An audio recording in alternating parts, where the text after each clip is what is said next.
I found the show. All right, so you wonder where the show is. The Upper Hole Road, you go into the National Park and you look for Ranger Preston. He's going to tell us right now where the show I was is. sitting here on this bridge one day, this was years ago, kind of just looking because there's so much going on here, right? Evidence of elk as they move through this watershed. All this water parsley is clipped down right to water level, like somebody went through with a weed eater, except it was the elk. And then I saw an insect that drew my attention because of its exquisite delicateness and beauty. And it's so intriguing in its flight. As it flies toward me, I can see it.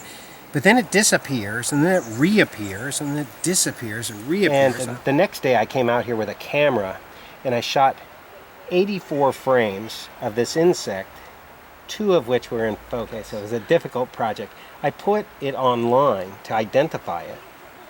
And I got a phone call about 45 minutes later from Penn State University. And it's this guy, John, who is like the phantom crane fly expert of the world.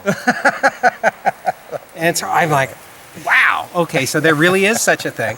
And I envision this guy in some dark little basement cubicle, in the university, I kind of wonder if he ever had a girlfriend, And it was the scientist at Penn State who said I was the first person to ever get a picture in focus of Bidocomerphella pacifica, the pygmy phantom crane fly. He explained to me that 300 years ago, kids didn't go to school. They worked. As soon as they could pick something up, they were working, and they worked until they died. When they had free time, didn't have any distractions except going to the nearest stream if they had access, and they would sit there because the stream and those water courses were like the action movie. And it was children actually observing these phantom crane flies as they turn toward you and become visible, and as soon as they turn sideways, they vanish.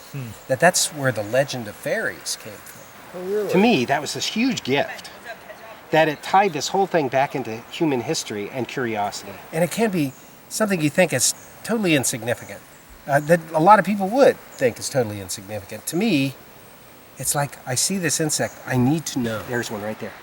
Oh, it's vanished now. Wait, here it comes again. There it goes. It's so hard to see. There it goes again. And it's over by the moss right there. I think one of the things about the Ho to me is to come here and develop that muscle of curiosity. You can take that rhythm back into your habitat. You can see how difficult they are to photograph. And keep that curiosity alive and really take a look at the habitat. Now I bring children here, in and amongst all of distractions.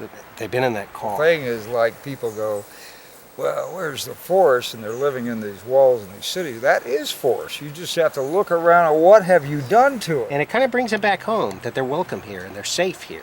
They forget about all that other stuff, at least for a little while. I think that curiosity is the key element. Without that curiosity, there's no passion, there's no song. Get muddy, get dirty, look around.